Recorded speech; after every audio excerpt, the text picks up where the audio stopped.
Quando somos crianças, o mundo que aprendemos a ver não é o mundo em si, é uma versão dele filtrada pelo olhar dos nossos cuidadores, que geralmente são os nossos pais.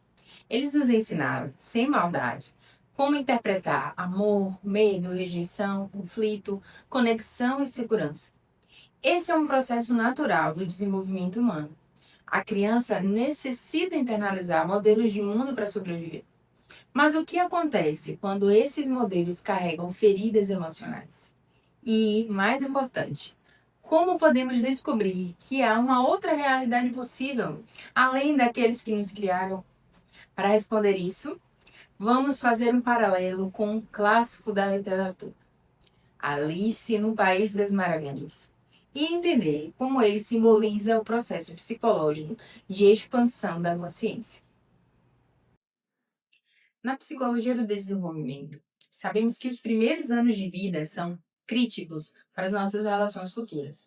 Existem teorias, como a teoria do apego de John Bowlby, mostram que a forma como fomos cuidados influenciam profundamente nossos padrões de relacionamento na vida adulta. Se a criança viveu vínculos seguros, ela tende a confiar. Se vivenciou vínculos instáveis ou assustadores, padrões de dependência emocional, medo de abandono ou busca constante por segurança podem surgir. Carl Jung, um dos grandes nomes da psicologia analítica, também aponta que grande parte da nossa personalidade se forma nessa etapa inicial e que o inconsciente pessoal guarda essas experiências que moldam como percebemos o mundo. Ele fala de complexos, que são padrões de emoção e comportamento que se repetem em situações similares porque estão enraizados em experiências significativas do nosso passado. Esses complexos funcionam como filtros emocionais. Eles nos dizem como reagir, muitas vezes, inclusive de maneira automática, antes mesmo de pensarmos conscientemente. Na infância, não tínhamos capacidade cognitiva nem emocional para processar experiências complexas. Então, aprendemos a ver o mundo através dos olhos dos nossos cuidadores e, muitas vezes, isso se tornou nossa lente principal de percepção. Quando pensamos em Alice no País das Maravilhas, vemos uma menina que, ao cair no buraco, entra num mundo inesperado, confuso, muitas vezes ilógico. Um mundo que não segue as regras que ela conhecia. Esse mito pode ser comparado ao processo de desenvolvimento psicológico. No início, a criança vê o mundo através de um conjunto de regras e valores que foram ensinados pelos pais ou cuidadores. Esse é o mundo conhecido. Quando o indivíduo começa a despertar para si mesmo, ele entra em um novo mundo, confuso, desafiador e subjetivo, onde as regras que governam a sua percepção até então não se aplicam mais sem questionamento. E Jung chama esse processo de individuação. Uma jornada psicológica onde o indivíduo vai reconhecendo, diferenciando e integrando partes da sua psique que estavam invisíveis ou reprimidas. É um movimento de expansão da consciência.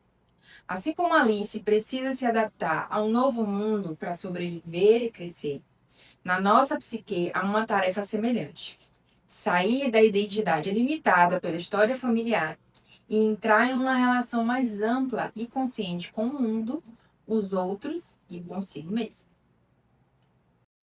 Família não é apenas um grupo de pessoas, mas um sistema emocional. E o que é que isso significa? Que nossas primeiras relações criam um conjunto de padrões emocionais, formas de sentir, reagir e relacionar, que funcionavam para manter a coesão familiar, mas que podem não ser adaptativos no momento atual. Esses padrões são como scripts invisíveis que guiam o nosso comportamento. Por exemplo, você pode ter aprendido que dizer não é perigoso, que mostrar vulnerabilidade é ser frágil, que se afastar é rejeição.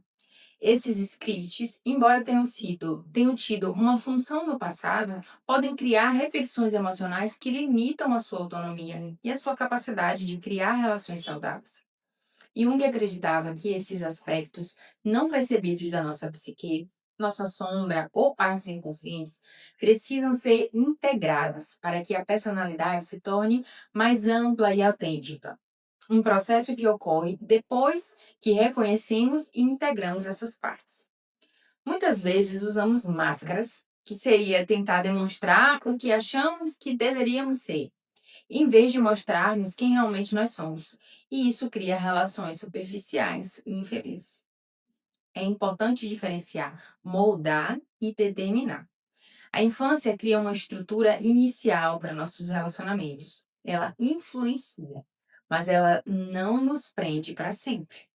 O que acontece é que muitas vezes nossos padrões infantis continuam atuando porque não foram examinados com consciência. Quando não há consciência, repetimos sem perceber. Mas a psicologia clínica mostra: consciência muda a trajetória. A partir do momento em que você começa a olhar para dentro com intenção, você pode identificar e desautomatizar o modo como você se relaciona. Assim como Alice, que descobre que o País das Maravilhas tem suas próprias regras, nós também podemos descobrir que há uma outra realidade possível além dos padrões herdados. Uma realidade que respeita a nossa história, mas não é limitada por ela. E então, como é que eu posso sair desses padrões de repetição e expandir a minha realidade? Existem algumas etapas. Primeiro é trazer à consciência padrões emocionais que atuam sem a sua percepção consciente. Também diferenciar as crenças e reações que são realmente suas daquelas internalizadas pelo sistema familiar. É importante também integrar partes reprimidas da nossa identidade, sombra, complexos, liberar antigos mecanismos de sobrevivência que hoje já não servem. Esse trabalho não apaga a nossa história, mas reequilibra a relação entre passado e presente, permitindo que a gente viva relacionamentos baseados mais em escolhas do que em repetição. Relacionamentos conscientes têm algumas características fundamentais. Eles não repetem padrões antigos automaticamente. Ao invés disso, eles os reconhecem e os questionam. Eles permitem vulnerabilidade saudável, em vez de fugir da dor. O indivíduo aprende a dar nome a ela, a comunicá-la com mais clareza. Eles reconhecem limites pessoais e não apenas padrões emocionais herdados. Em vez de dizer, isso sempre acontece comigo, a pessoa vai passar a dizer, eu posso escolher uma maneira diferente de me relacionar. Esse é um ponto crucial. A consciência transforma relações. A infância nos moldou, é verdade, mas ela não determina toda a nossa vida. Somos produtos da nossa história, mas não somos prisioneiros dela. Quando você olha para dentro e reconhece que parte da sua maneira de amar, confiar, se relacionar, vem de um aprendizado antigo, você abre espaço para uma nova maneira de estar no mundo, uma forma que é sua, consciente, escolhida, livre de condicionamentos antigos.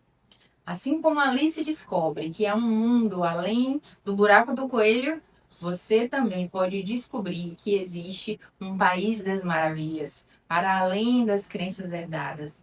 Um mundo onde seus relacionamentos não são repetições automáticas, mas sim escolhas conscientes.